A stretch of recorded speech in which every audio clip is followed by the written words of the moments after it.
Olá, muito boa tarde para você. Chegamos, seja bem-vinda, seja muito bem-vindo. Está no ar o Pauta Aberta desta segunda-feira, dia 15 de maio de 2023. Eu sou Dilon Araújo, esse é seu noticiário da tarde aqui na TV Evangelizar. A você de todo o país ligadinho com a gente, muito obrigado pelo carinho da sua companhia. Vamos agora para os destaques desta segunda-feira. Motoristas de aplicativos cruzam os braços nos 4 cantos do país. Entre as reivindicações, eles protestam pedindo aumento no valor das corridas. De olho nos perigos do trânsito, estamos em pleno Maio Amarelo. Em Belo Horizonte, a cada 10 dias, um pedestre morre atropelado. A campanha deste mês traz o alerta para os riscos e as consequências dos acidentes no trânsito. Os planos de saúde preparam reajuste nos contratos individuais. O setor prevê aumento de até 12% nas mensalidades. Mais um peso ao orçamento do consumidor. Uma descoberta que mudou os rumos da medicina na humanidade. Há 40 anos, pesquisadores encontraram na França o vírus causador da AIDS, o que marcou a primeira etapa do combate a uma epidemia que já deixou mais de 40 milhões de mortos no nosso planeta. Um ciclone leva destruição e prejuízos a Mianmar, no sudeste da Ásia. Pelo menos 3 pessoas morreram e milhares estão desabrigadas no oeste do país. Ventos de até 190 km por hora atingiram a região. E o Pauta Aberta vai mostrar para você uma comemoração mais do que especial. Em Portugal, o cachorro mais velho do mundo, o Bob, completou 31 anos, com direito até a festa surpresa. Acreditem. Fique ligadinho com a gente, o Pauta Aberta começou.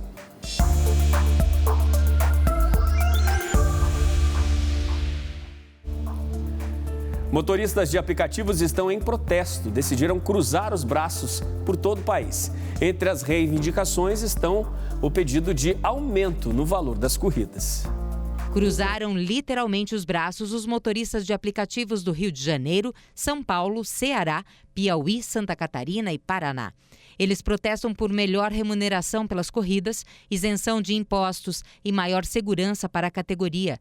O Sindimob, sindicato que representa esses profissionais no Rio de Janeiro, afirmou que em muitas corridas o motorista não recebe nem sequer a metade do que o passageiro paga. Em alguns casos, as empresas têm descontado até 60% das corridas.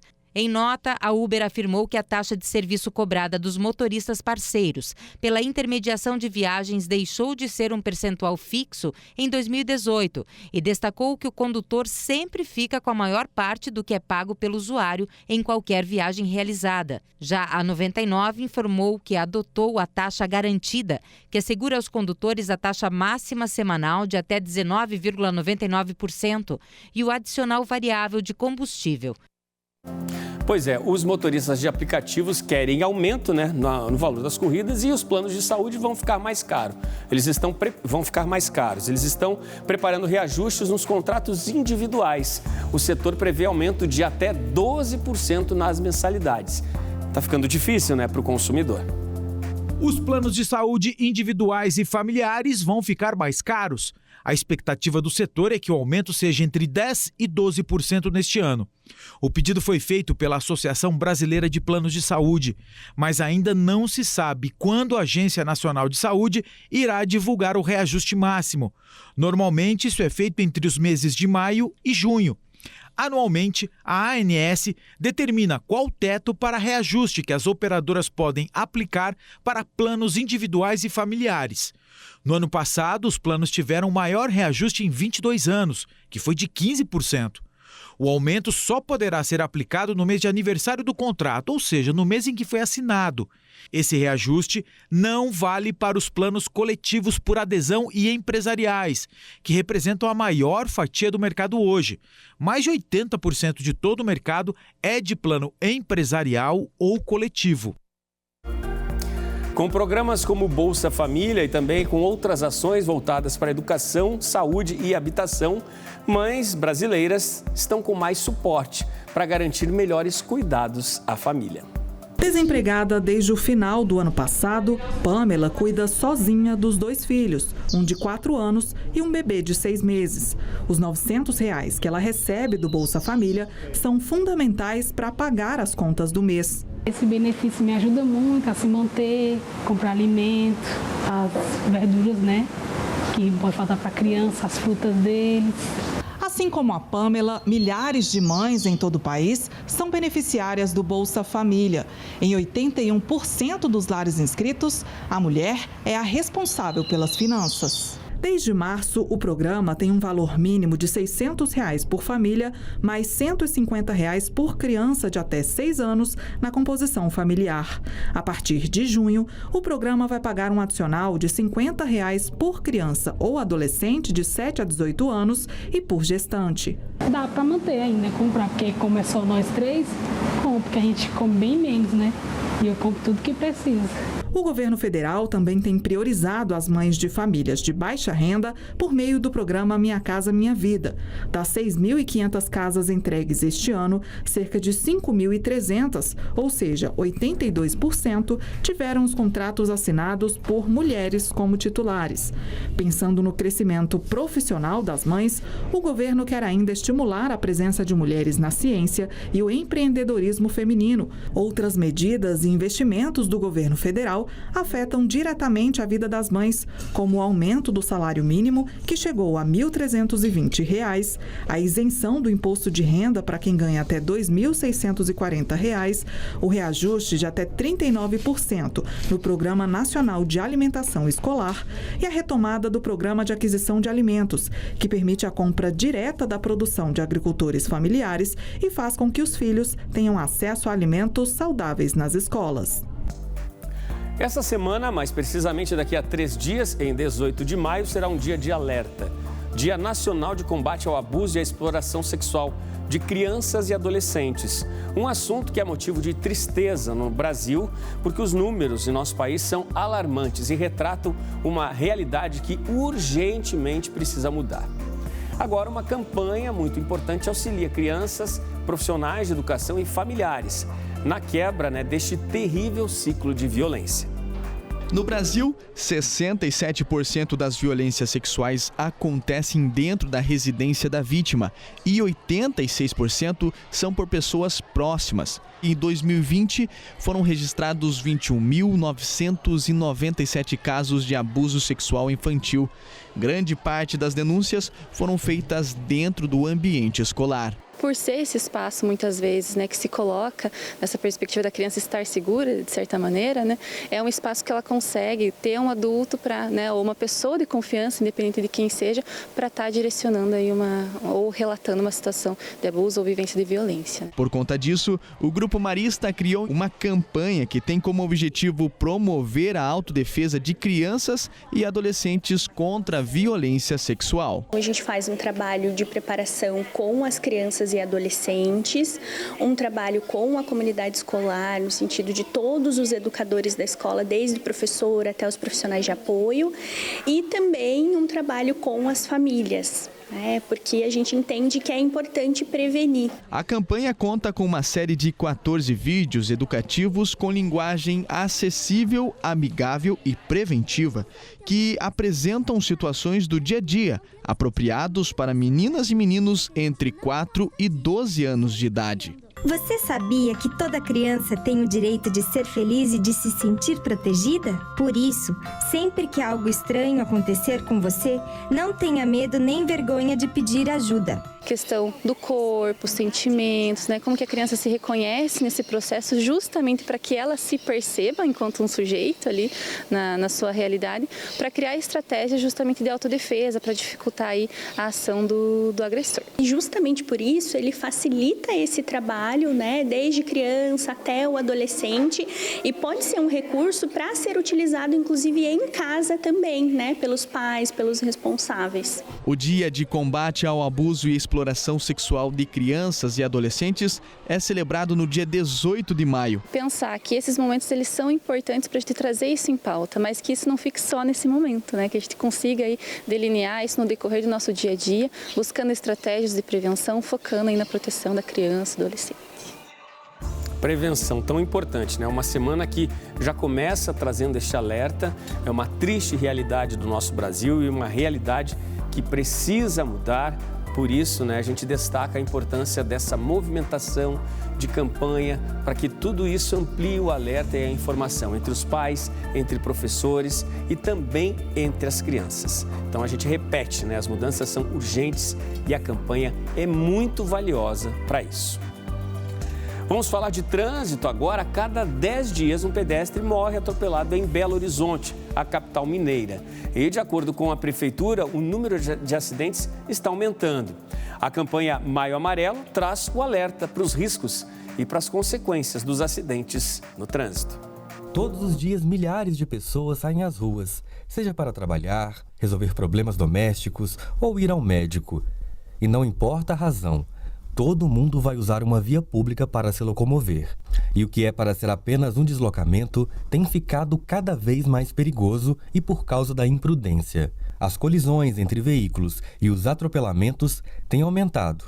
E com isso, as suas consequências. Só o Hospital Risoleta Neves, em Belo Horizonte, recebeu entre janeiro de 2022 e abril de 2023, 25 mil pacientes vítimas de acidentes de trânsito. A gente teve realmente um incremento muito grande, do número de acidentados, principalmente no último ano. E a gente acredita que grande parte disso tem relação, às vezes, com algum desrespeito em relação às leis de trânsito, às vezes também a correria do dia a dia, que as pessoas hoje estão com o tempo meio exíguo. O Joéder foi um dos que levou um susto nas ruas. Ele sofreu um acidente de moto e está internado no Hospital Risoleta Neves. Eu vinha subir o morro, tá quase chegando no topo, aí veio um carro, de repente, o carro na minha frente. Eu ia bater de moto de frente com ele. Eu peguei e consegui tirar a frente da moto, e atingiu minha perna esquerda, minha lateral da moto e minha perna esquerda. E quem está sem nenhuma proteção acaba se tornando uma vítima mais vulnerável. O relatório Vida no Trânsito, divulgado pela Prefeitura de Belo Horizonte, apontou que a cada 10 dias, um pedestre morre atropelado na cidade. Quando a pessoa ela não está num veículo, num veículo fechado, um carro, um caminhão, um ônibus, ela está totalmente exposta. Então, a energia do trauma ela vai dissipar nas estruturas do corpo ali e vai gerar lesões muito graves. Quem sofre um acidente pode ter muitos traumas físicos. Em casos mais graves, pode levar ao óbito da vítima. Mas com a evolução dos serviços de saúde, muitas pessoas conseguem se recuperar da situação. Mas mesmo assim, podem carregar marcas que vão além do corpo. Normalmente as repercussões elas são físicas, psicológicas e também financeiras, socioeconômicas, porque as pessoas vão ficar afastadas do trabalho, nem sempre tem algum tipo de retaguarda. E em relação à parte psicológica, tem a questão da convivência com as sequelas, que vão aparecendo e a aceitação dessas sequelas. Por melhor que seja a assistência que esse paciente receba, nunca ou raramente ele retorna ao status que ele tinha antes do acidente.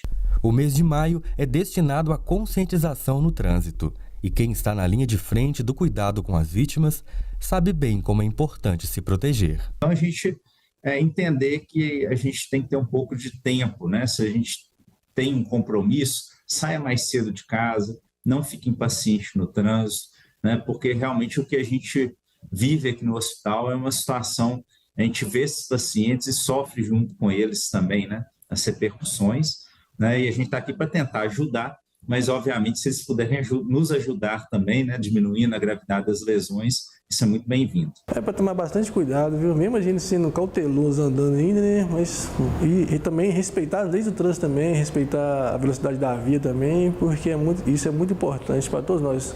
Quanto para nós, motoqueiros, para os motoristas, para os pedestres também, que é muito ruim sofrer um acidente criado assim, muito ruim. Eu não recomendo isso para ninguém, O alerta está dado, hein, gente? No trânsito, seja você pedestre, motorista, motociclista, cuidado redobrado sempre.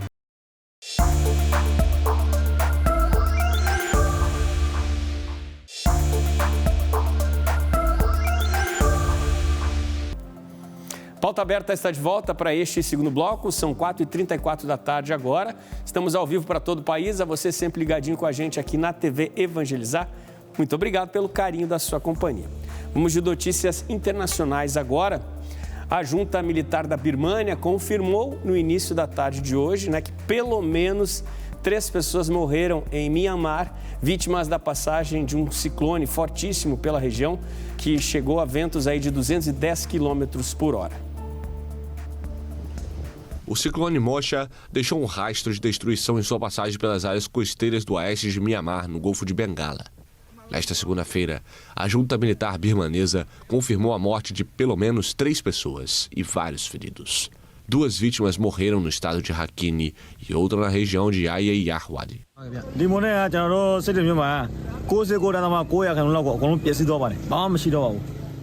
Esta tempestade afetou 99% da nossa cidade de Sittwe, aqui em Rakhine.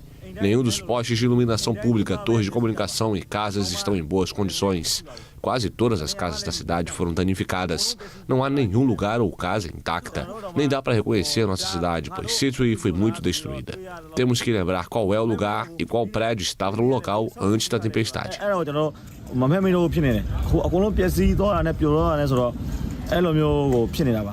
O ciclone Mocha, que atingiu a categoria 5, alcançou no domingo as costas de Myanmar e Bangladesh.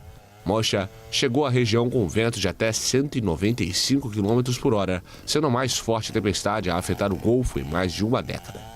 Os ciclones, chamados de furacões no Atlântico e tufões no Pacífico, são uma ameaça frequente e mortal para a costa norte do Oceano Índico, onde moram dezenas de milhões de pessoas. Em 2008, o ciclone Nargis devastou o delta Irrawaddy, em Myanmar, e matou pelo menos 138 mil pessoas.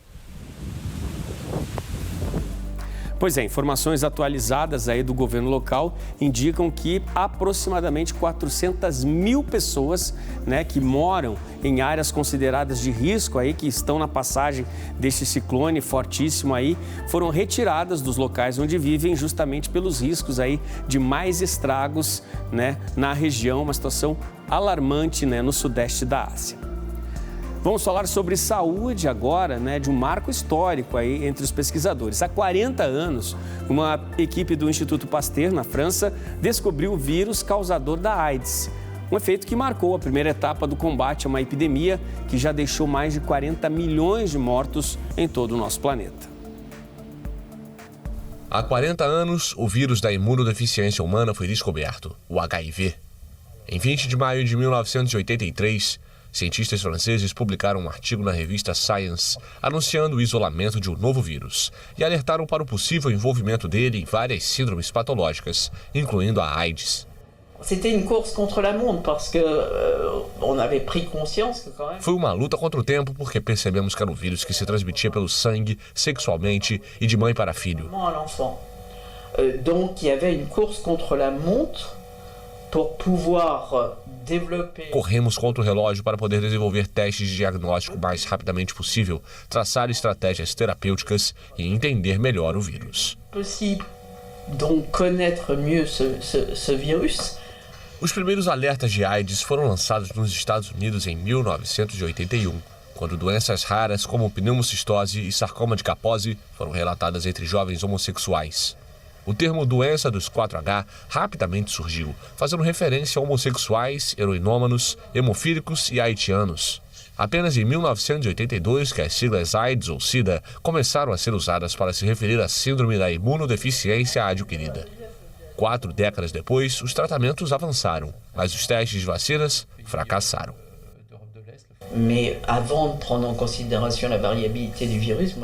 Antes de levar em conta a variabilidade do vírus, gostaria de levar em conta o fato de estarmos lidando com um vírus que ataca de forma imediata. Quando o HIV entra no corpo, ataca as células que deveriam responder a uma vacina. Um pequeno problema e essas células param de funcionar imediatamente. E essas células dysfonctionnent tout de suite. A França e os Estados Unidos disputaram a autoria da descoberta do vírus até que um acordo foi alcançado em 1987 para nomear o americano Robert Gallo e os franceses François Barré-Sinoussi e Luc Montagnier como co-descobridores. Em 2008, o Prêmio Nobel de Medicina foi concedido aos 2 cientistas franceses pela descoberta do HIV. De voir des personnes vivant avec le VIH au Cambodge Ver pessoas vivendo com HIV no Camboja, chegarem chorando com buquês de flores, me disse: este prêmio Nobel é o nosso prêmio Nobel. Eles deveriam ser igualmente reconhecidos pela conquista. Mesmo em 2008, quando começávamos a ter acesso aos antirretrovirais nos países mais pobres, isso não teria sido possível sem a voz dos pacientes. Ça n'aurait pas été possible sans la voix des patients. A epidemia de AIDS deixou mais de 40 milhões de mortos no mundo. Hoje, as pessoas podem viver com HIV indetectável graças aos avanços no tratamento antirretroviral. Mas a cura, infelizmente, ainda não chegou. Vamos falar de notícias do espaço agora, né? O universo sempre nos revela surpresas, né? Diante dos estudos aí de tantos cientistas pelo mundo, com vários mistérios. Mas os astrônomos, né, estão conseguindo revelar alguns detalhes aí de tanta pesquisa que é feita. Inclusive, hoje foi anunciada aí a maior explosão cósmica já descoberta. Uma bola de energia 100 vezes maior do que o nosso sistema solar. A explosão, nomeada como AT 2021 LWX, ocorreu em 2020 e foi registrada de forma automática pelo Observatório Americano Zwicky Transient Facility, da Califórnia. Mas o fenômeno ficou armazenado no banco de dados. Só um ano depois, os astrônomos foram estudar o que ocorreu. O fenômeno é considerado a maior explosão, já que neste período de tempo liberou muito mais energia que uma explosão de raios gama. Mas não é a mais luminosa já registrada. O recorde fica para outra explosão eletromagnética de uma supernova observada em 2022. Os cientistas ainda não sabem qual a explicação para o fenômeno, mas afirmam que precisam aprofundar investigações para entender o que foi essa explosão cósmica. E também de olho nos mistérios do espaço, um projeto brasileiro que conta com a importante parceria da NASA tem como meta popularizar as observações do espaço entre cidadãos voluntários. Mas este mesmo projeto também tem o objetivo de tornar mais ampla a observação de asteroides que possam ter rota de aproximação maior com o nosso planeta. O programa é uma parceria entre o Ministério da Ciência, Tecnologia e Inovação, o International Astronomical Search Collaboration e a NASA, que tem o objetivo de popularizar a ciência entre cidadãos voluntários. Bem, a astronomia, como ela é mãe de quase todas as ciências, a gente tem essa oportunidade dos voluntários que participarem desse projeto chegarem mais perto dessa ciência, que é uma ciência internacional, esse projeto é internacional, eles vão ter essa participação com uma colaboração da NASA, né? Eles vão poder ter uma experiência de como seria um cientista, um astrônomo que vai e pesquisa e foca todo esse trabalho na pesquisa de asteroides. Caso um asteroide seja encontrado de fato, a equipe pode até sugerir um nome para o objeto descoberto. Os participantes ainda vão receber certificado do Ministério da Ciência, Tecnologia e Inovações e das comissões internacionais. Então é uma campanha que tem como importância o monitoramento de asteroides que podem colidir, né, inclusive aí com o nosso planeta. Então é um trabalho conjunto, né, com cientistas do mundo inteiro para tanto descobrir asteroides como também monitorar asteroides que podem aí trazer catástrofes para o nosso planeta. O programa é aberto ao público e qualquer pessoa que tem interesse em astronomia pode se inscrever. Os voluntários também terão treinamento dos membros da equipe para iniciarem as pesquisas científicas. Não só os estudantes podem participar, mas quem não estiver estudando, qualquer idade, a diferença só necessita de ter um responsável, alguém acima de 18 anos, para ser o líder da equipe, e essa pessoa vai coordenar as outras pessoas, os alunos, os menores que estiverem participando, e eles podem entrar em contato com o pessoal daqui do Espaço Ciência para a gente dar os direcionamentos da pesquisa. Vamos agora falar de cinema. Começa amanhã a 76ª edição do Festival de Cinema de Cannes, na qual o Brasil vai ser muito bem representado. Entre as estrelas, né, que vão tomar conta do tapete vermelho estão Leonardo DiCaprio, Scarlett Johansson, Harrison Ford, Martin Scorsese, Pedro Almodóvar e muitos outros. O Festival de Cinema de Cannes finaliza nesta segunda-feira os preparativos para uma edição com forte presença do Brasil, além de estrelas de Hollywood e cineastas veteranos. O Brasil vai ser representado na disputa pela Palma de Ouro com o novo filme do diretor Karim Janus, que vai apresentar Firebrand, uma coprodução internacional ambientada na Inglaterra de Henrique VIII, com Alicia Vikander e Jude Law. Outras 3 produções nacionais também marcam presença na 76ª edição do maior festival de cinema do mundo. Retratos Fantasmas, de Kleber Mendonça Filho, vencedor do prêmio do júri em 2018 com Bacurau, A Flor do Buriti, da brasileira Renê Nader Messora e do português João Salavisa, e Levante, da diretora Lilia Halla. O tapete vermelho vai receber nomes como Leonardo DiCaprio, Scarlett Johansson, Harrison Ford, Martin Scorsese, Pedro Almodóvar, entre vários outros. O veterano ator Michael Douglas, de 78 anos, vai ser homenageado com uma palma de ouro honorária pela brilhante carreira. O evento vai acontecer sob fortes medidas de segurança, com 1.000 agentes mobilizados na famosa cidade da Costa Azul francesa, em particular em um contexto conturbado no país, marcado por grandes protestos contra a reforma da Previdência. 7 filmes na mostra competitiva são dirigidos por mulheres, um recorde para o festival, que teve apenas 2 vencedoras da Palma de Ouro, em 93 e 2001. O júri, que vai anunciar os vencedores em 27 de maio, vai ser presidido pelo sueco Ruben Östlund, que venceu no ano passado a 2ª Palma de Ouro da carreira com o Triângulo da Tristeza. Vamos falar agora de uma comemoração inusitada, uma comemoração mais do que especial do cãozinho aí em Portugal, né? O mais velho do mundo completou 31 anos, com direito a essa super festa, cardápio especial e até grupo de dança para alegrar os convidados. A casa do Bobi, na Vila Portuguesa de Conqueiros, onde ele vive desde que nasceu, foi o local escolhido para a festança. A comemoração contou com mais de 100 convidados e um cardápio feito especialmente para o aniversariante, que, detalhe, não come ração. E essa festa foi animada mesmo, até um grupo de dança se apresentou. O dono do Bobi, Leonel Costa, já teve outra cachorra que viveu até os 30 anos e ela é a mãe do aniversariante da vez. De acordo com o Leonel, o segredo para um cão chegar à longevidade é nunca usar coleira, descansar e viver num ambiente tranquilo. 31 anos não é para qualquer cachorro não. Parabéns, Bobi! É isso, né? Muitos festejos aí. O cãozinho é o cão mais velho do mundo. Gente, Pauta Aberta está acabando. A você de casa, muito obrigado pela sua companhia. Ótimo finzinho de segunda-feira. Temos novo encontro marcado para amanhã à tarde aqui no Pauta Aberta na TV Evangelizar. Tchau, tchau e até lá.